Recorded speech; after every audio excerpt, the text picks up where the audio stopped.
High above the oceans, Aldebaran, fiery eye of the bull, has guided mariners for centuries. Our story begins with a 12-year-old Norwegian orphan who followed that star and made it his own. Peder Smedvig learned about the sea under sail, crisscrossing the world with cargo, climbing the ranks to take command. As war raged in Europe, the Smedvig name began to smell prosperity. Norway was neutral, merchant ships became valuable assets, and Peder's ability to judge the market was astonishing. In 2 years, with just 2 ships, he had trebled his money. But he also knew when to stop. Before wartime boom became peacetime slump, Peder cast his net again for the humble herring. Preserving fish was already a big Norwegian industry, but doing it more efficiently was the Smedvig secret. Rebranded and sold to a pre-refrigeration world hungry for protein, thousands of cases rolled off Smedvig's assembly lines. Even when recession came, Smedvig stayed comfortably afloat because Peder risked only what he could afford. In Stavanger, they called him Peder Money. By the Wall Street crash, he was pushing the boat out, buying vessels like the Veni, 30 years old but with life in her yet. In 1935, he added an oil tanker, the most profitable venture, until war came again. 4 of the 5 Smedvig ships working for the Allies were destroyed, but the family spirit was undaunted.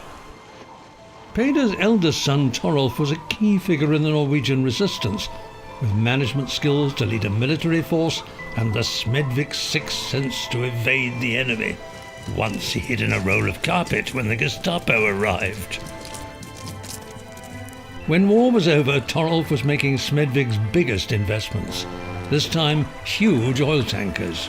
And when the North Sea oil rush began, Smedvig moved into onshore bases, supply ships, liquid petroleum gas carriers, and drilling rigs.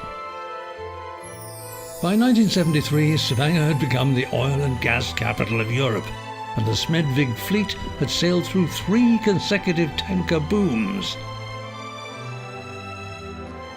2 years later, foreseeing a glut, Smedvig boldly cancelled an order for a huge oil tanker, an expensive decision, but one that ultimately secured the company's future.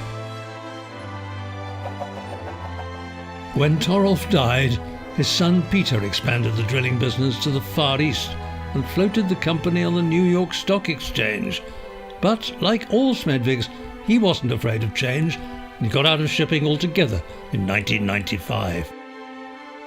11 years later, the rigs were sold at the peak of the market, releasing funds for new ventures and adding to a portfolio today worth 114 times more than 4 decades ago.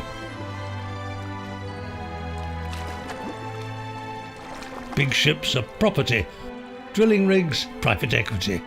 Herrings, tomorrow's fresh ideas, like secure data centers deep under Norway's mountains, cooled by the same fjord waters where Peder Smedvig started.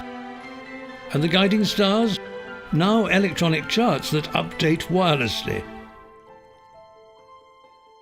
100 years of seizing opportunities, saving and reinvesting sees the family's 4th generation plotting a course for a strong, sound and bright future.